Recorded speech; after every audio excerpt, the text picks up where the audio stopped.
Recently, Damian decided that he needed to take action against the way that Batman did his own things.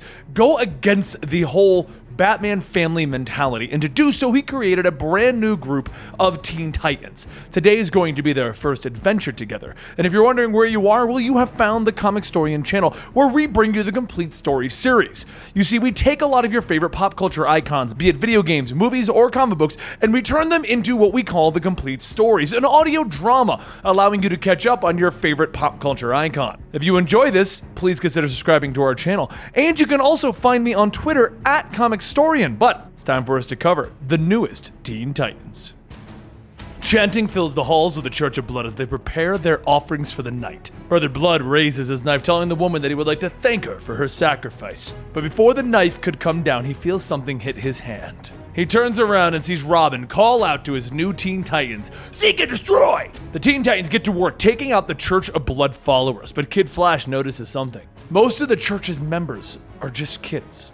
Kid Flash says that maybe they should focus on Brother Blood and the adult, because they could be taking some sweet pics in the process. But just as Kid Flash goes in for a selfie, his phone is shot with an arrow and he yells, "You got a problem with that, Hunger Games?" Red Arrow pulls back her bow, telling him, "You're unfocused and a distraction to the rest of the team. We are here to do a job." Robin calls out over the radio that Brother Blood is making an escape, but Red Arrow readies a shock arrow, stating that she's on it. Red Arrow jumps into the air as she fires, but Brother Blood begins to catch the arrow, telling her, "Nice try." Just then, he crushes the arrow, and the electrical shock goes off, stunning him. Down on the floor, Roundhouse bounces up the walls, jumping in to crush his arms, and she asks him, "What the hell are you doing?" Roundhouse tells her, "Well, I just thought with your powers and my good looks, we could make one hell of a team."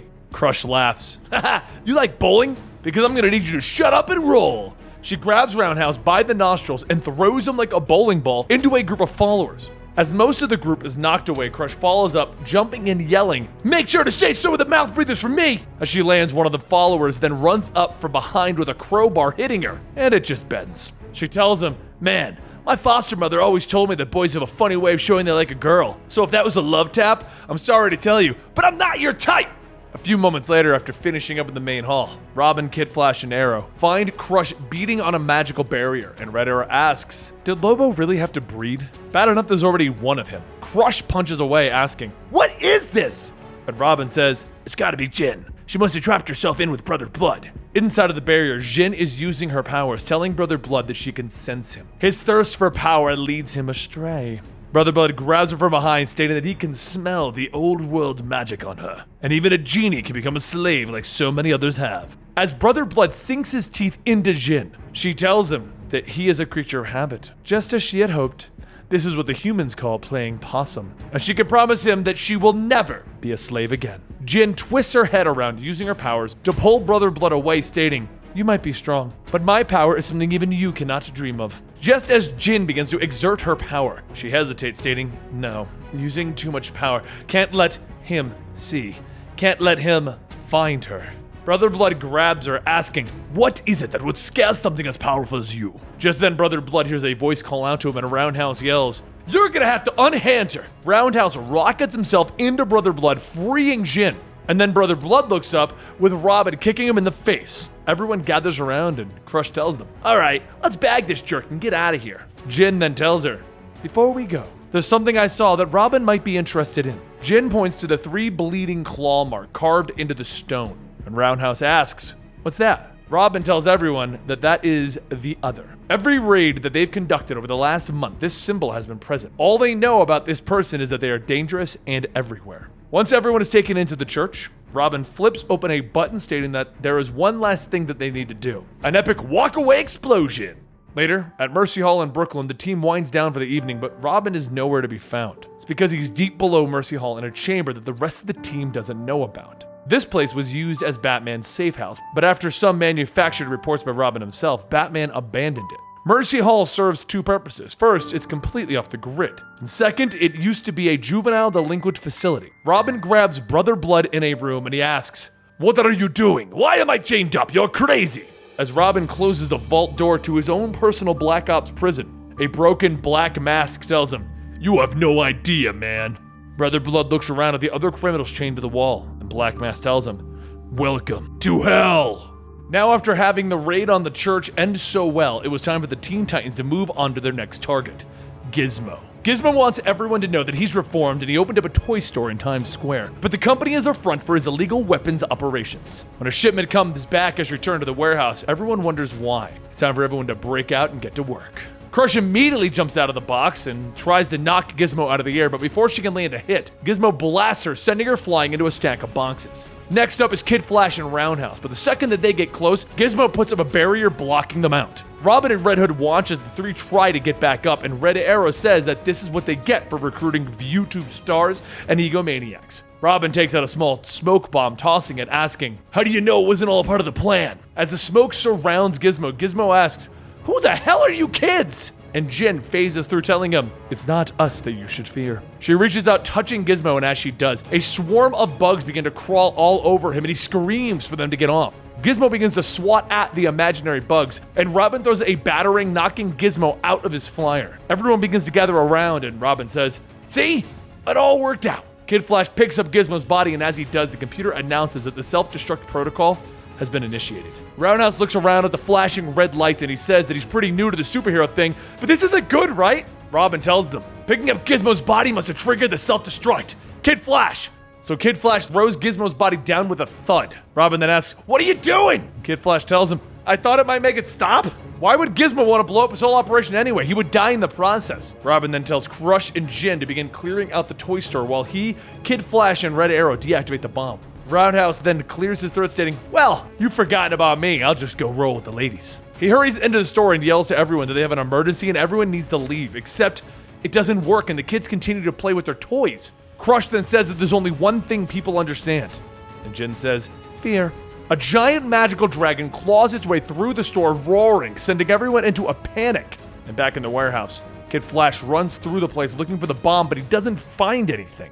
Robin kneels down and tells Kid Flash that he couldn't find Gizmo's bomb because Gizmo himself is the bomb. And Kid Flash says, "Okay, what's our next move?" Red Arrow says, "Perfect." And Kid Flash says, "How is it perfect? Gizmo's gonna die." So Red Arrow says, "Maybe Gizmo should have thought of that before he made himself into a bomb." And Kid Flash tells them, "No, there's gotta be another way." So Robin says, "Well, the other plan is to have Crush throw Gizmo into the sun." Kid Flash shouts, "Can we think of a plan that doesn't involve Gizmo dying?" And just then, Jin returns, stating, "I may have an idea. I might be able to help, but it's a little complicated. To use my power in excess would." Red Arrow says, "You can't or you won't. Do something or get the hell out of the way." So Jin tells her, "You do not speak to me in that manner. As I was saying, I could possess Gizmo and find out how to stop the bomb. However, for deep magic like that, it can only be performed if commanded." Robin asks, "How?" And Jin holds up her ring, stating, "By a master, one who controls my soul with an object. Some Jin have bottles or pendants, mine is a ring that was my prison for thousands of years. I swore that I would never let anyone use it or me again." Robin tells her, "We are out of options. Either you allow me to use that ring and I don't give it back, or Red Arrow's going to shoot him." And Red Arrow says that she would gladly do that. Jin looks at her ring for a moment and then slides it off, stating, "I trust you with it, Robin." So Robin takes the ring, putting it on his finger. "Okay, Jin, possess Gizmo!" Jin grabs a hold of Gizmo's head and begins sifting through his memories on the construction of the bomb. And she says that the bomb is nuclear in nature, and it's in his jetpack. But if they just try to remove it, it'll trigger the detonation. Robin tells them, "We are running out of time! Dig deeper and find a way that doesn't have Gizmo dying." So Jin goes deeper and says that she could see Gizmo wanted his death to be the result of this altercation. With his death, he would lose his physical body and his mind would be uploaded to a digital space that he could live on forever. A few moments later, Jin comes out stating, "We can't turn it off." The canister with the bomb in the pack pops out. So Robin tells Kid Flash, "I need you, Atlantic Ocean, now!" So Kid Flash picks it up and says, "I can't. I'm too dehydrated to make that kind of a run, but I got an idea." He rushes outside, tossing Crush the bomb, telling her to throw it. And when she gets ready, Roundhouse stops her.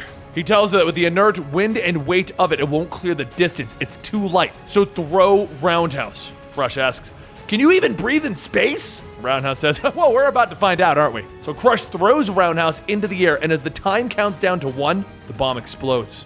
Everyone else begins to come out, and Red Arrow asks, "Where is Roundhouse?" So Kid Flash looks back and points up at the explosion. And there you have it, the potential death of one of the newest Teen Titans. Wow, Damian's new group is off to a great start. Now, if you're wondering more about Damian's Black Ops prison, well, stick around to the channel to learn more about that. And if you want to know why I broke the story up the way that I did, well, Teen Titans and the Titans books are kind of doing 2 to 3 issue pseudo arcs while maintaining a major arc. So I'm bringing you 2 to 3 issues at a time. And don't forget, you can always chat with me over on Twitter at Comicstorian, and you can check out our channel every day for the latest comic books, video games, and movie knowledge. Talk to you soon. YouTube can be hard at times, where, we don't make any money at all because some idiot made a video that got turned into a way for the advertisers to back out. So we created patreon.com/comicstorian, where for only $1 you get access to about 5 to 6 podcasts, early access to our videos, and sometimes videos that never even get released. We made this as a way for you to continue to support us if we ever truly, absolutely, positively need it, but as a way for us to bring you another platform. So for only $1, you can get access to everything because that's what we wanted to create for you guys. And some people asked how they can support us. So here it is. Thank you so much, and I'll see you next time.